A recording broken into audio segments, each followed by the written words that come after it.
ഇപ്പോഴായി പിന്നെ ഞാൻ വളരെയധികം നേരത്തെ എണീക്കാനായിട്ട് മാക്സിമം ശ്രമിക്കാറുണ്ട്.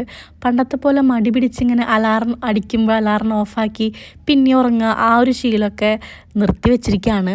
അതിനുശേഷം മെഡിറ്റേഷൻ, യോഗ അല്ലെങ്കിൽ എക്സസൈസ് അതെന്തെങ്കിലുമൊക്കെ ഒന്ന് ചെയ്യാൻ ആഗ്രഹിക്കാറുണ്ട് കേട്ടോ. അപ്പോൾ ഞാൻ ഇന്ന് മെഡിറ്റേഷൻ ചെയ്തിട്ടുണ്ടായിരുന്നു, ഒരു 10 മിനിറ്റ് മാത്രം. പക്ഷേ അതൊന്നും ഞാൻ വീഡിയോയിൽ ഇൻക്ലൂഡ് ചെയ്തിട്ടില്ല.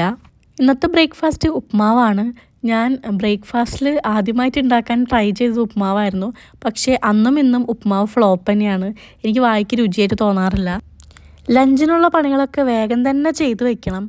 അപ്പോൾ ചാളയാണ് ഇന്ന് ഉണ്ടാക്കാനായിട്ട് പോകുന്നത്. അതായത് മത്തി എന്ന് പറയില്ലേ, ഞങ്ങളുടെ നാട്ടിലൊക്കെ ചാള എന്നാണ് പറയുക. എനിക്ക് ഫിഷൊന്നും ക്ലീൻ ചെയ്യാൻ അറിയില്ല. അപ്പോൾ ഓൾറെഡി ക്ലീൻ ആക്കിയിട്ടാണ് കിട്ടിയിട്ടുള്ളത്. ഇനി ജസ്റ്റ് ഒന്ന് വാഷ് ചെയ്താൽ മാത്രം മതി. ഞാൻ ചെമ്മീനൊക്കെ ക്ലീൻ ചെയ്യും, അല്ലാത്ത ഇങ്ങനെയുള്ള ഐറ്റംസൊക്കെ ക്ലീൻ ചെയ്യാൻ എനിക്ക് പറ്റില്ല. ഒന്നാമത് അറിയില്ല ചെയ്യാനായിട്ട്, ട്രൈ ചെയ്ത് നോക്കിയിട്ടുമില്ല കേട്ടോ. പിന്നെ ദേ ഇന്നലെ ഇട്ട തുണികളൊക്കെ ദേ ഇന്ന് രാവിലെയാണ് ഞാൻ രാവിലെ തന്നെ പുറത്തിറങ്ങിയപ്പോൾ നല്ല ചൂടുണ്ട്. ഇനിയിപ്പോൾ ചൂട് കൂടിക്കൂടി വരും.